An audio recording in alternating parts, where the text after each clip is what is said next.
Welcome to Successfully Sustainable, the podcast all about attainable, maintainable sustainability, brought to you by our friends at Ether Herbalist and Apothecary. Our guest today is Mr. David LePage. David is a former environmental and human rights journalist. He now heads up Fossil Free South Africa, which is a network of South Africans calling for divestment from fossil fuels and restorative reinvestment in sustainable energy. To stigmatize fossil fuel use, accelerate sustainable system change, help slow climate change, reduce the financial risks of fossil fuel investments, and so help secure our human rights and common future. For a bit of background into why fossil fuel divestment is important, the concept of fossil fuel divestment is fairly simple. It's to end the direct and indirect investments in the companies most directly responsible for producing and selling fossil fuels. It's well known that the fossil fuel industry is the leading cause of the climate crisis we face, with the likes of Sasol and PetroSA contributing significantly to South Africa's carbon dioxide emissions. The Paris Climate Agreement aims to limit warming by 1.5 degrees Celsius by 2100. The UN warns that for this to be viable, global emissions must drop by 7.2%. Continued investments in the fossil fuel industry are simply not an option and contradictory to this agenda. Divestment on a global scale does have economic and financial implications. However, it's a social and moral choice that needs urgent attention.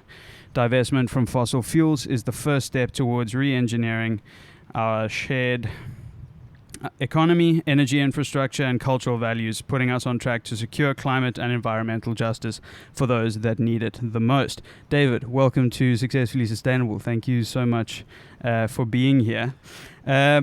Let's keep it short and sweet for people. I've obviously given a little bit of intro and context. In roughly 5 sentences, can you just very briefly describe what you and Fossil Free South Africa do? Well, Brad, thanks very much for having me on your podcast. Absolutely. Fossil Free South Africa is an effort to really try and get people thinking differently about how we approach climate change. And to really, we all know that to stop fossil fuel emissions from fossil fuels, we need to move away from burning coal, gas, and oil, and that we need to switch to wind and solar energy. That's the physical infrastructure that needs to change. But underlying that physical infrastructure, there's a whole financial, cultural, and social infrastructure, if you like. We all give fossil fuel companies permission to continue existing every day. And divestment is about really challenging that continued social license that these companies have. Just to slightly clarify some of the points you made in your introduction, I mean, we have to cut far more than 7.2%. Yeah, I even as I read that, I was like, that seems low. We have to cut emissions to zero, and we have to do it by mid-century at the latest. And with the Paris Climate Agreement asks for keeping average global warming by 2100 to no more than 1.5 degrees. But even that is throwing the dice with humanity's future. Yeah, absolutely. And I mean, I think the point of this podcast is to encourage, normal people just to engage in as many different small actions that they can take that are easily implementable into their lives. But ultimately, as we all know, that roughly 70% of global emissions come from, I think, 100 companies. And so it's all very well and good, something and like I think it's super important to encourage people to make the difference that they can. But ultimately, the lion's share of the emissions are coming from a small number of massive companies. So absolutely, it's all of these can be as helpful as possible, these little things that individuals do, but absolutely we've just got to turn to putting the economic pressure ultimately on these companies. I think you raise a very important point, which is that a lot of the time we're encouraged to make changes in our own lives and think about how long our showers are and how far we're driving. But the fact is that I've heard analysts at companies like Allen Gray say, Yeah. oh, well, when people have changed their individual lifestyles, then we can think about the finances. That is Yeah. completely about Yeah. face. Yeah. The choices that we have as individuals are completely determined By the market. by the structures within which we live. Yeah. I can't at the moment, as I could in another country, choose to buy my electricity from a wind or solar provider. I have Yeah. to buy it from ESCOM. Yeah. If I want to buy a car, I pretty much have to have a car that runs on petrol. Yeah. We don't have the structures Yeah, that we don't have a allow stable us to make grid these to have changes properly electrical as individuals. Yeah, absolutely. So there are some changes that we can make as individuals, and we absolutely should make those. But to Yeah. imagine that we can do it by ourselves, make the changes that are needed on the scale that is needed by ourselves, it's impossible. Yeah, We have to turn to governments and big business, and neither of those sectors is yet doing enough. Yeah, absolutely. I mean, let's reel it back a bit. Where does your passion for sustainability and climate change come from? How did that all start? Just briefly. When I started, the fossil-free for South Africa campaign started as a campaign to try and persuade the University of Cape Town to divest, and we really hope that we're getting close to the university making a decision this year to start that process. Absolutely. The Vice-Chancellor has indicated that the principle is accepted and they just have to move to implementation, and we really hope that implementation will be as radical as we'd like to see. Yeah.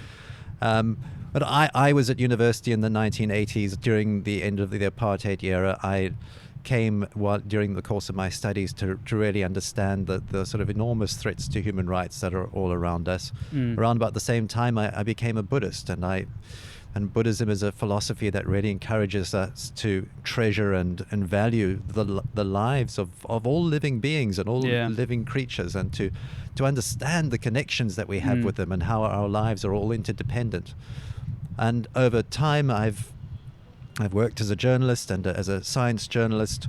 I worked with the Treatment Action Campaign in the early 2000s, fighting for the rights of people living with HIV.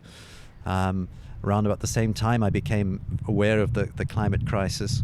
Fossil fuel companies have been aware of the climate crisis and the dangers of global heating for decades now, and we shouldn't forget that. It's very well documented that they have. But I found out about it around about 2005, and increasingly wanted to work in this area, and in 2013 saw a documentary about the divestment movement, which was then starting on North American campuses, and thought, this is a strategy that makes sense to me. Yeah. This is a way that ordinary people who have investments, and there are literally tens of millions of South Africans who have a pension fund that is invested in many instances in companies which you wouldn't like the ethics of if you looked at them too closely. And one of those big ethically questionable areas is fossil fuels. So we have a lot more power if we decide to start questioning the companies that manage our finances to make this change. And I really think it is principally it starts as a moral and ethical choice that we have to make. If we look at the underlying causes of our climate crisis, I mean, yes, on the surface it's we burn too many fossil fuels, but if we dig deeper, why is it that we're able to dig too many fossil fuels? It's because we have companies that finance that activity, and behind those companies are us, ordinary citizens who are going, oh, well, that's okay. Market pressure works, I think is what it comes down to. Yeah. Before we jump into the real crux of this topic, we just wanted to take a second to tell you about Ether Herbalist and Apothecary. As we move to push sustainability across the board, it's really important for us to work with and support local companies that do the same. Ether offer the widest variety of herbal and mushroom medicines in South Africa, with a wide variety of uses, from improving your immune system and cognitive health to addressing many common ailments and more.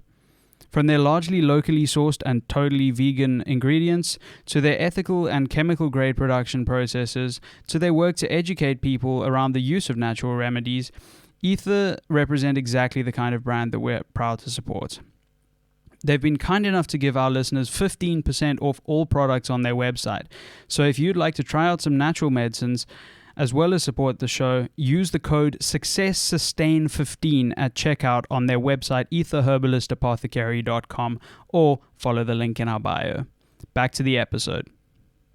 Let's jump a bit more into divestment. And I mean, how in the mechanics of it, how does divestment work, and why should places like universities and companies be divesting? What's their kind of, other than the obvious ethical or moral argument, which is, valid, but often doesn't inform the decisions of companies. Can you give us just a bit more context into that? Well, there's at the simplest level, it means that if you have a unit trust fund or a retirement fund, part of that fund goes into companies like Sasol, and divestment means saying, well, take the money that's currently invested in Sasol and reinvest it into renewable energy. Now, that's not as simple as it sounds, because in South Africa, we don't yet have a great many listed companies that are involved in renewable energy, because that's a very new part of our economy. It'll change in time and it'll become easier. But we can still divest and re-diversify that money into other sectors. And the evidence is, and we've got analysis from index providers that shows that would still actually probably improve your financial returns. The asset managers like Alan Gray often make the argument that we have a very small market here in South Africa. There's a relatively small basket of companies into which you can invest. But the companies into which they're forcing us, I mean, the returns from Sasol, the value of the Sasol as a company has declined hugely over the past few years, and the returns, if you look globally, the returns on renewable energy now, and I'm talking about the purely selfish market, selfish argument for divestment. You could be a complete psychopath who doesn't give a stuff about the planet, but if you care about yourself and you really follow the finances, then you would still want to divest, because the returns are so much better from following an environmentally, socially, and governance responsible strategy. And I think, I mean, I've approached this whole podcast and all the conversations around it is kind of going, let's cater to people for whom it's, maybe the ethical argument isn't as important or whatever, because I think sustainability in the main is becoming more and more, different sectors are obviously different, but more and more affordable and financially smart to engage with, whether that's on the food side where, plant-based food is getting cheaper, so that side of it becomes more reasonable, to the fact that these companies are essentially all operating in emerging markets where, policy and established precedent overseas has indicated that that's the way the world is moving. It's a way... I mean, I think it's undeniable to say that the world is slowly, and too slowly, but moving towards renewable energy and renewable sources in the main. It's slow and not happening fast enough, but that's the way the future's going. It's worth unpacking the reasons why it's happening slowly. We'll definitely get into that. I mean, let's get a little bit hopeful for a second. Are there some success stories of companies that either in South Africa or trust funds or whatever that have divested successfully and are seeing results on that side? We don't have many success stories in South Africa. At the moment, there is only one investment fund that we are aware of, and we were involved for a couple of years in the discussions around setting it up, that we would consider to be a credibly fossil fuel-free fund. And that is, it's a fund called the BCI ESG Equity Fund, and it's based on an index. It's an index fund based on a fund from Saving S&P, and that's a low carbon index fund. And on top of that, the sort of low carbon that comes with that index fund, there is a hard exclusion on Sasol built into the very wiring of that fund. Okay, so we don't have a lot, but if you are investing... There's an increasing trend in investing towards ESG, what's called ESG investing. And you have to be careful with it, because sometimes it's just about measuring the extent to which the problems are there, and it's not enough about actually addressing them. So you have to really kind of dig into what ESG means practically. But on the whole, it's an encouraging trend, and usually ESG investments perform as well or better than conventional investments. I mean, one of the kind of critiques of divestment would be that it is at least now like a money-losing business, where, especially in South Africa, where we don't have established companies and, we don't have an established market for fossil-free fuel energy creation. Yeah. And that ultimately these fossil fuel companies are changing, for lack of a better word, and the issue being kind of on the market side, that as long as there is a need and a need/want/demand for these fossil fuels, ultimately they don't see an incentive to change, and these companies will be around. What is your response to that kind of critique? Well, the fact is that fossil fuel companies tilt the playing board very much in their favor. So they lobby government like crazy to ensure that they get the huge, massive subsidies that they still get. Yeah. And renewable energy has been subsidized, but is still, in a sane world, we would be seeing most energy subsidies going to renewable energy. Yeah. And in fact, most of them are still going to fossil fuels. So we are pouring money, our collective money as societies, where we are throwing money at making a catastrophic problem even worse, when we could be throwing money at that money at the solution. Yeah. And that has to change at a government and policy level, but it can also change at a social and business level, and we can drive that change. Yeah. Yeah. So I guess that's kind of how to look into it. Is there's the social and cultural level of change, which is kind of encouraging these conversations, encouraging people to implement small things, encouraging people to be more conscious of where they source their food, fuel, how they travel, all of that. But to build on what you asked me, there are companies internationally, and they're not many, but there are a few fossil fuel companies that have done what all of them need to do, and that is to change themselves completely from being fossil fuel companies to being energy companies. Yeah. And companies that have changed the ways in which they deliver energy to consumers. Because ultimately they have the infrastructure. They have enormous which resources, makes it so much easier to pivot. And access to capital. And what was once called the Danish Oil and Natural Gas Company, and is now called Ørsted, is a company that over the past 15 years or so has gone being from 90% fossil fuel to being 90% renewable energy. That's incredible. It's a staggering transformation. Yeah. There are a couple of other companies that in the world that I know of that are similarly ambitious about making that transformation. I think Repsol in Spain, and I think it's Origin Energy in Australia. There really are companies that have made that wholehearted commitment.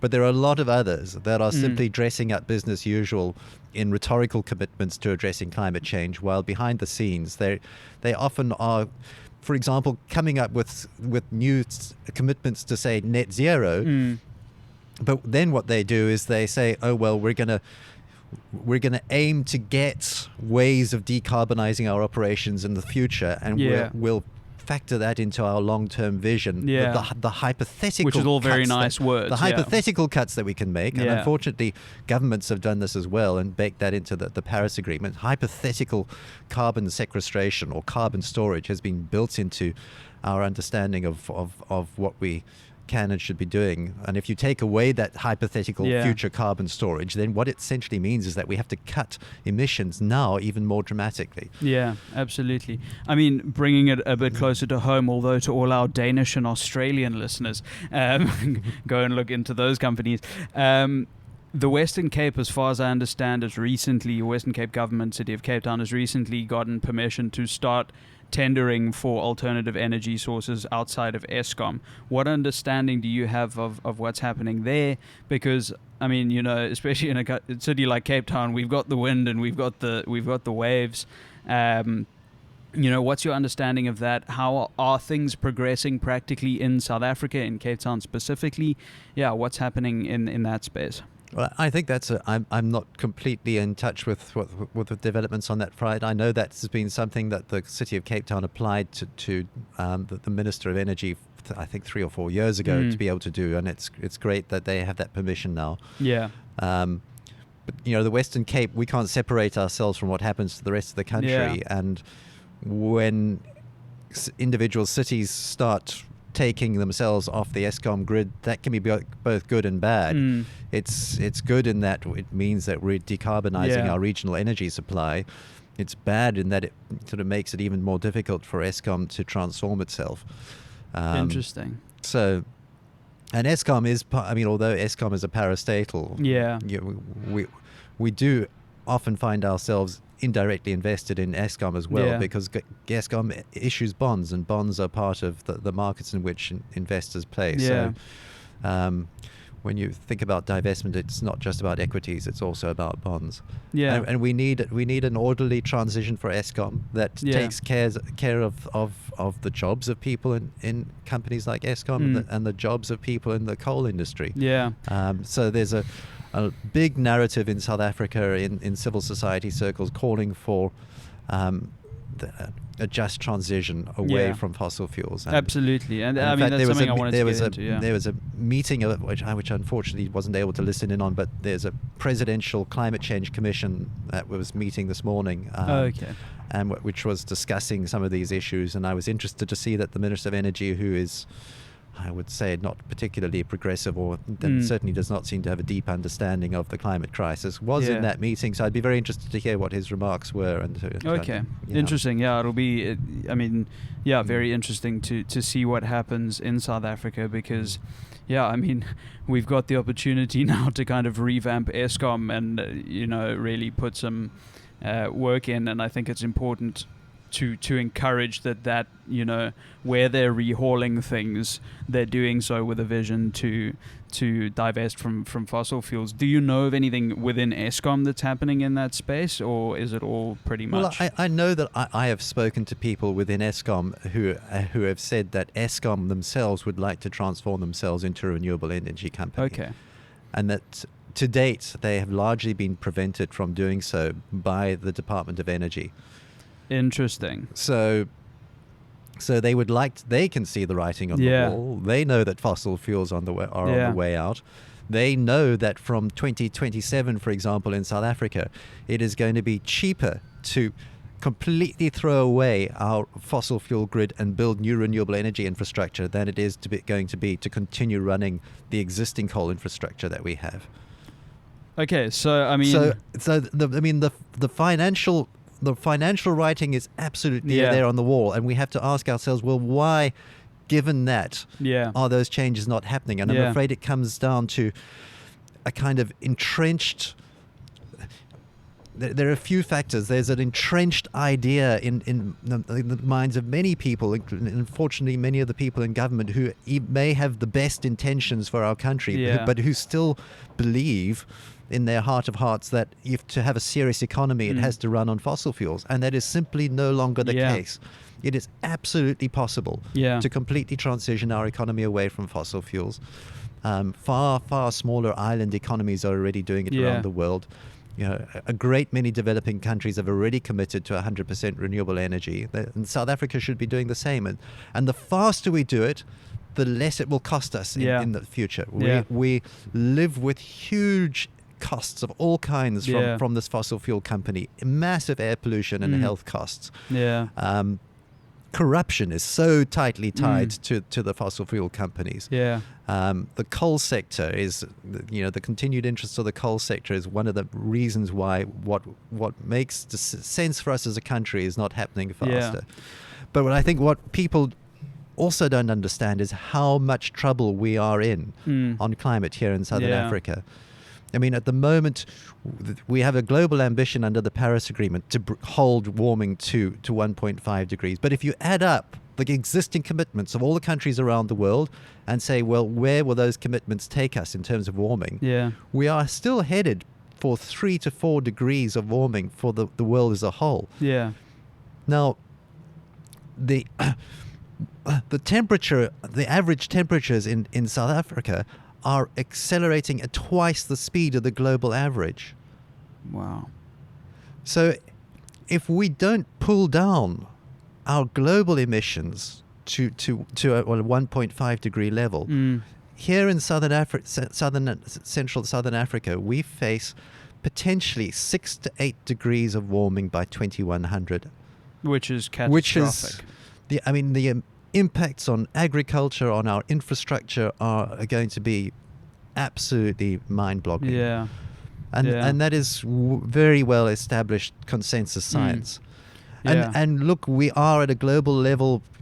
There are signs that we're starting to head in a new direction. The Biden administration in the US, while it hasn't done nearly enough, is 1,000 times better than what was happening with Trump. Previous administration, But I mean, in a sense, Trump was kind of kind of honest in a way, because he pulled the United States out of the Paris Agreement. Yeah. But actually, there isn't a single country that is properly meeting the requirements of the Paris Agreement. Yeah. So we really have to understand the task, the full scale of the task that lies ahead of us.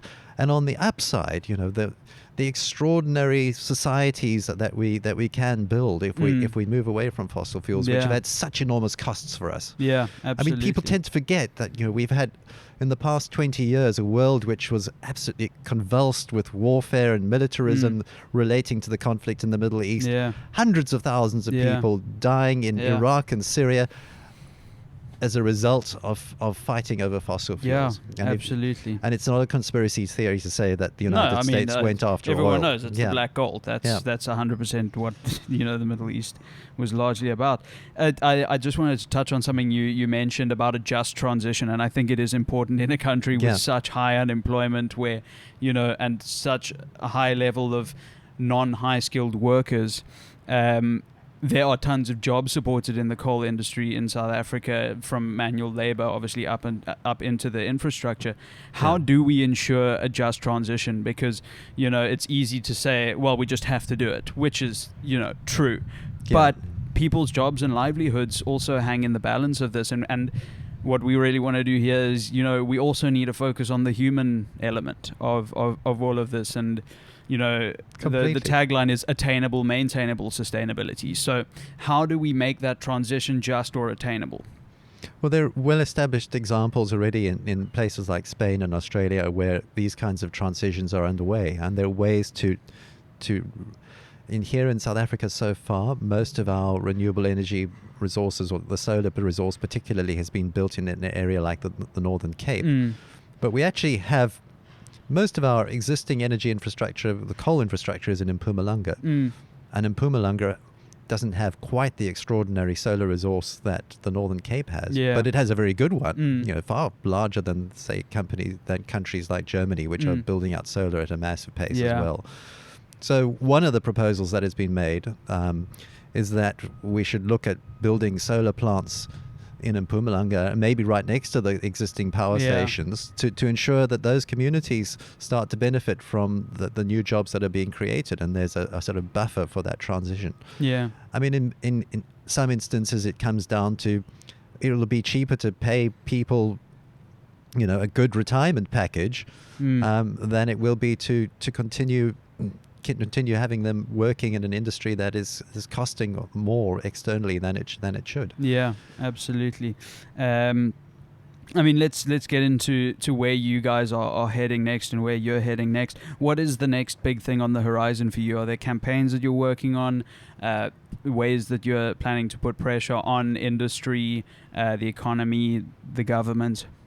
Well, I think the campaign that might be of interest to most of your listeners is that it's our asset managers campaign. And at the moment, if you go to our website, fossilfreesa.org.za, you'll see that we are asking people to sign on to letters that we are targeting at our top asset managers, Old Mutual, Allan Gray, 91, formerly Investec, Sanlam, and so forth, asking them for fossil fuel-free options on your funds. Okay. So people contribute to that? So people can go right now and sign on to those letters. Okay. I'll get the link from you. Yeah. And when we hit the threshold of 90 signatures for each letter, 90 being the age of Archbishop Desmond Tutu, who's been a very forthright voice calling for divestment. When we get to the threshold of 90 signatures on each letter to each asset manager, we will then call for a meeting with that asset manager to start a very, very determined dialogue about them providing what their customers are now asking for. Okay, and we will have the evidence that their customers are asking for. So before we properly keep going, I just want to say that if you are listening to this podcast, I presume it's a fairly simple process that we can get a link for. Is there? Yeah, absolutely. Okay. Yes. There'll be a link, the first link in the bio of this podcast, however you watch it. Go and sign that, because it's a really simple, easy, tangible way for you to contribute to the divestment from fossil fuels in South Africa. So you've mentioned the asset manager letters, which again, go and sign. But yeah, is there anything I mean, you mentioned the energy portfolio meeting and the President's Committee on Climate Change. Is there anything happening in government? Are there, proposals going to government to encourage them towards this? Because as you said, I mean, Eskom are, acknowledge the value of divesting and heading towards less fossil fuels. So, yeah, is there anything happening legislature-wise? Is there a way that people can contribute on that side as well? Well, not sufficiently. I mean, unfortunately, we have a bit of a dismal democracy at the moment, in my view. And I have been reliably told that there are a number of MPs, for example, in the parliamentary DA who are climate deniers. And when you look at the climate policies of the Democratic Alliance, there is nothing there that is particularly visionary on the subject of climate breakdown. You would not think, looking at the DA website, that one of the two most catastrophic problems facing us here in South Africa are climate change. The other one I would say would be inequality. Yeah. So it's worth trying if you have the persistence to try and get in touch with your MP or your political party and start having a conversation about these issues. I really think that's important, and we should try and do that as citizens. We unfortunately don't have a democracy in which the constituency is direct. The relationship is as direct as it should be. Hopefully that will change. But what I encourage people to do is, beyond thinking about your personal investments and retirements, think about the institutions that you're connected to. So there are a couple of institutions in South Africa that have made commitments in principle to divestment. One is the Anglican Church. Okay. Another is the Archbishop Desmond and Leah Tutu Foundation. And so think about the institutions that you're connected to. Yeah. Often institutions will have investments of some kind. Yeah. Universities, for example, have endowments, and they have staff retirement funds. So we're working with UCT principally to ask them to divest their endowment, but we have also been engaged in dialogue with to support those staff members who want the UCT retirement fund to start divesting. Yeah. We're also currently supporting academics at Wits University who are engaging Wits University over divestment by the Wits University endowment. So if you're part of a church, or you're part of a big company which has a retirement fund, you can start an engagement over these issues with them. Yeah. And I really encourage people to do that. Yeah. Because when you start talking about the money, it really focuses people Yeah. and gets them to sort of start thinking, well, wow, we're actually connected to this in a way that we didn't realize. Yeah. We have a direct vote in a way that we didn't realize. And it's a particularly powerful lesson for us as South Africans, because our transition to democracy was in part pushed by a very strong international anti-apartheid, what was then called the disinvestment movement. Yeah. And there are a lot of people who criticize that movement and say, oh, well, it didn't have any financial effect. And they completely misunderstand it. Yeah. They completely misunderstand it, because what it was a social movement, an issue that was financial on the surface, but that actually forced people to start thinking about it ethically and morally, and make a decision in their own lives and institutions about whether they were prepared to continue licensing apartheid or whether they said no. Yeah, and the fact is that if you manage to divest financially in South Africa today, the initial financial effects, we completely concede, are going to be tiny. It's going to be a while. Yeah. But internationally, the divestment movement is huge. There are literally hundreds of universities that have started divesting. There are whole countries like Ireland that have decided to divest and Norway that have decided to divest their sovereign wealth funds. And that's, in many instances, not an ethical decision. It's based purely on a very sharp appreciation of the risks and an understanding that fossil fuels are rapidly becoming stranded assets. And it's a potentially huge problem facing a lot of our pensioners, which is that their large portions of their portfolios might end up being worthless. Yeah. I think that's the thing as well. It's not risk averse to stick with fossil fuels, because well, it seems not risk averse to stick with fossil fuels, but actually you're missing out on growth, and it's extremely huge risky. growth, and the likelihood is that the value of those portfolios are going to decrease massively over the next little while, and the and sane might go thing through a to sudden, do. very sharp collapse. Yeah, exactly. Because if the world does get its act together, and we do overnight suddenly decide, right, now we're really going to come down hard on fossil fuels, those industries will lose the legislation massive portion changes, of their value very quickly. Legislation changes, and the market will respond in an instant. And I think it's really important. I think what does the future look like? Are you for you in terms of this space, in terms of divestment, what does the future look like? Are you hopeful about the way things are going internationally, and then particularly in the South African context? Well, it varies. I mean, some days I'm absolutely terrified. Yeah. When I look at the science, when I look at the fact that we have climate scientists who are constantly being surprised by the early impacts of climate change that are coming through. I mean, the people who study this are getting shocked by how quickly we're seeing geophysical changes coming at us. And we don't yet have the democratic and political decisions in place to really address this, as I was saying. So, the negative trends are still far too strong. On the other hand, we have this massive growing citizens movement around the world, encouraged by extraordinary young people like Greta Thunberg. We're starting to see the change. The growth of the renewable energy industry has far exceeded expectations of the projections from the International Energy Agency 15 years ago. Were tiny compared to what we're actually seeing in reality. But we still have massive subsidies going to fossil fuels, as I mentioned earlier. So it's a very mixed picture. But on the whole, I mean, 10 to 12 years ago, the projections for where we would be at the end of the century in terms of warming were 6 to 8 degrees globally. We've pulled that down. Okay. We've pulled that down already. But we haven't pulled it down fast enough and hard enough. And the devastating change that can still come with just 2 degrees of warming. I mean, just the difference between 0.5 and 2 degrees is enormous when you start to look at the impacts on things like coral reefs and on biodiversity, the vulnerability to drought, the extent to which we have wildfires. And these, in the past year or two, we've seen the Amazon jungle, which was a great carbon sink on the planet. That has been reversed. It is now a net carbon emitter because of the impacts of changing climate and the sort of continued human devastation on that region. And if people are paying attention, we've seen these enormous fires in places like the Arctic and Canada and so forth.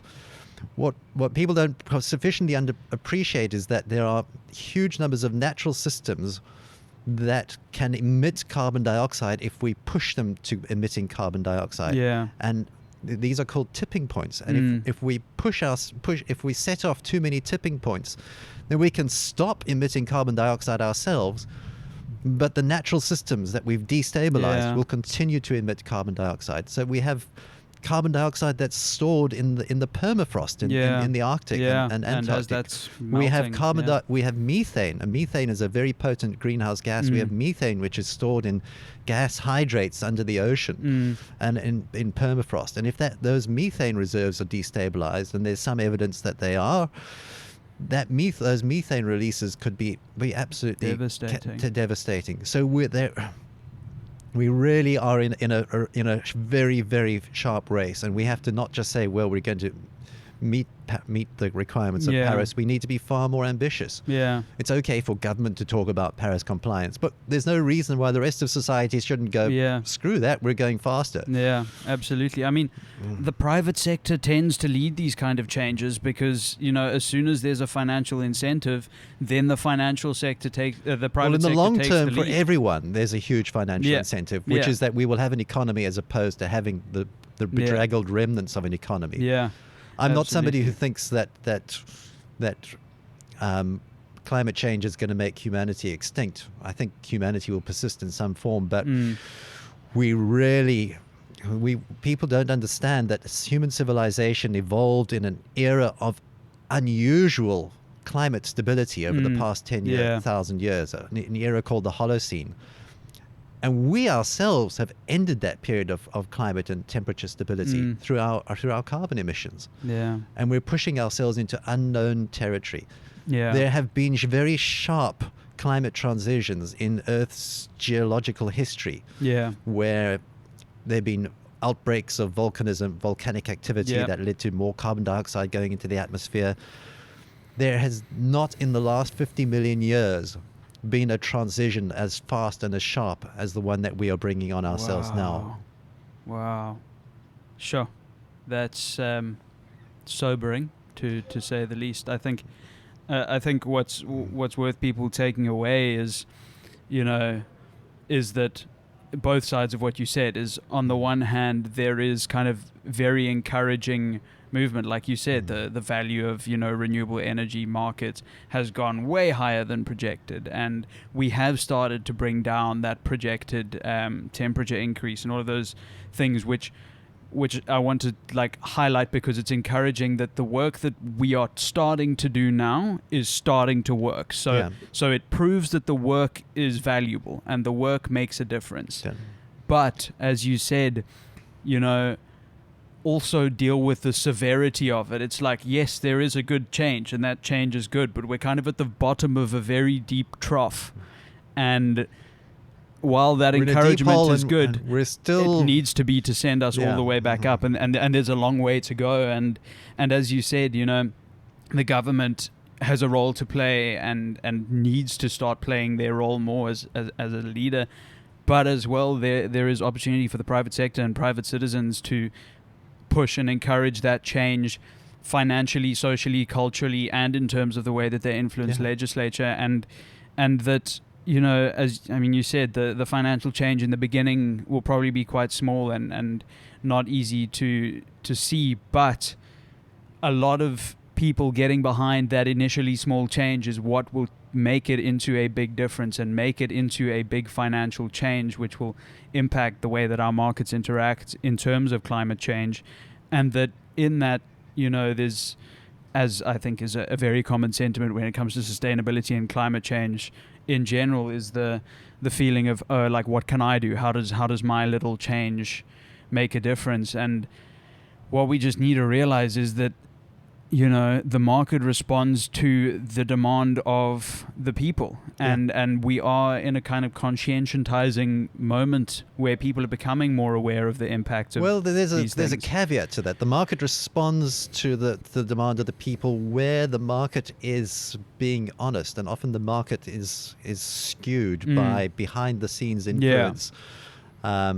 So if we had a straightforward market for energy and energy products here in South Africa that wasn't skewed by the subsidies going to fossil fuels, it would probably be much easier already to start, for example, hypothetically buying an electric car or whatever. But that even with that rigged market that is not in favor, that people and organizations like Fossil Free South Africa and activists, and we've got tons in South Africa, are, despite the rigging of that market, still managing to make change and still managing to push change. And I want to emphasize that just as I described the negative tipping points that exist in our environment, there are also positive tipping points. And that, there are extraordinary parts of the world where people have decided to start restoring environments and restoring whole ecosystems, and the change can come very quickly. The change can come very quickly, and whole environments can be turned back into carbon sinks. And those tipping points that exist in the environment also exist within society. And can come very quickly. When we get enough, a small core of people at a certain point can be the ember that becomes a sort of great fire of positive social change. And that no matter what your level of, engagement is, and for so many reasons people can engage with us on different levels practically, but that you can help make a difference at any of those levels, whether it is just as simple as signing the letter that's linked below, so do it, or signing a petition that's going to your local MP, or talking to your pension fund manager. There are so many things that range in level of time and difficulty commitment, but it's easy to do some of them, and especially the easy ones. Just do it. You know, it makes a much bigger difference. What I'd really encourage people to do, I mean, if you're sitting in a company, for example, and you'd like to start a dialogue around the retirement fund, find a couple of other people who are passionate about this. Yeah. As soon as there are 2 or 3 of you working on it, then it becomes so much easier. If you have 2 or 3 committed people, you can get so much done. Yeah. And it's so much easier than when there's just one of you. Absolutely. So find the friends and work together. Absolutely. We're going to start wrapping things up. So we've got a couple of regular segments that we like to throw in. The first being, and you've mentioned some of them, and we'll try collate them, but are there organizations or people or brands within South Africa? I know you've mentioned them, but if you can run through some of them again, just that people can, look to follow or engage with or support in whatever way. This is your moment to shout them out. Well, one of the organizations that's working very hard to change corporate responsibility on these issues is a shareholder activist organization that we work with quite a lot, which is called Just Share. Look out for their work. Look out for the Life After Coal Alliance, which is the Center for Environmental Rights and Groundwork and Earthlife Africa. 3 extraordinary organizations doing amazing work to stand up for the rights of people who are directly affected by the impacts of fossil fuels in their community, people who are dealing with terrible air pollution and terrible land degradation and so forth. The Life After Coal campaign really stands up for them. If you live in Durban, there's the South Durban Community Environmental Alliance, doing incredible work standing up against the refineries and polluting industry in those areas. And where there's so many products that we consume in our modern economies that are produced in circumstances that have a terrible impact on the lives of the communities around them, and we forget that at our peril.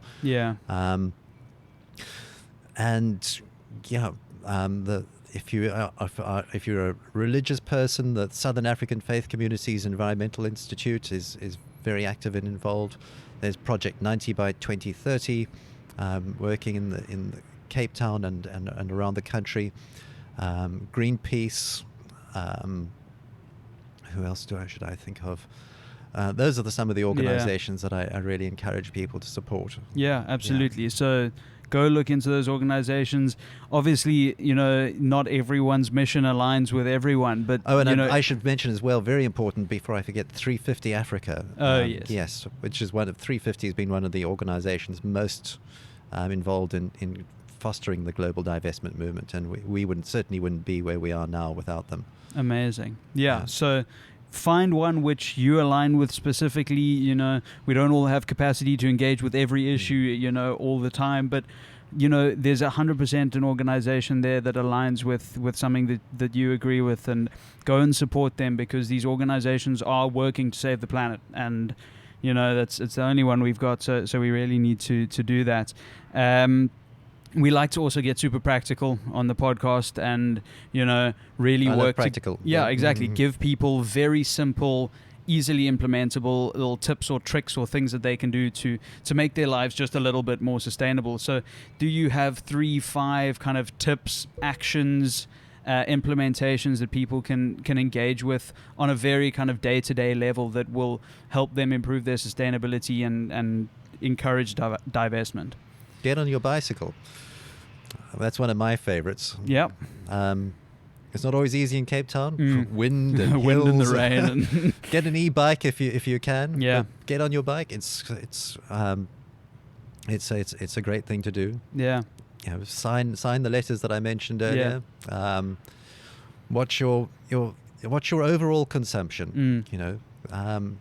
If you're fortunate enough to be wealthy, think about the extent to which you're spending money on good things in society, rather than the material things that we've become so obsessed with as a culture over the past few decades. Yeah. We live in a sort of era of outrageous bling, and as a human collective, we need to remember that there are outrageous bling and outrageous inequality. Outrageous bling and outrageous inequality, and there are so many people who really need support, and where the bling is the flip side of a very tilted, skewed system. The issue I work on day to day is climate change, but I I'm extremely passionate about, and have written a lot about inequality as well. Yeah. And they're closely linked issues as well. Absolutely. But yeah, think about your consumption, and it's not about leading a sort of ascetic life or anything. Yeah. We can lead good lives. Yeah. In which we contribute to the communities and societies around ourselves and enjoy ourselves. Yeah. Without wrecking the planet that we live on, and which we're absolutely dependent on. Yeah, absolutely. Yeah. Thank you.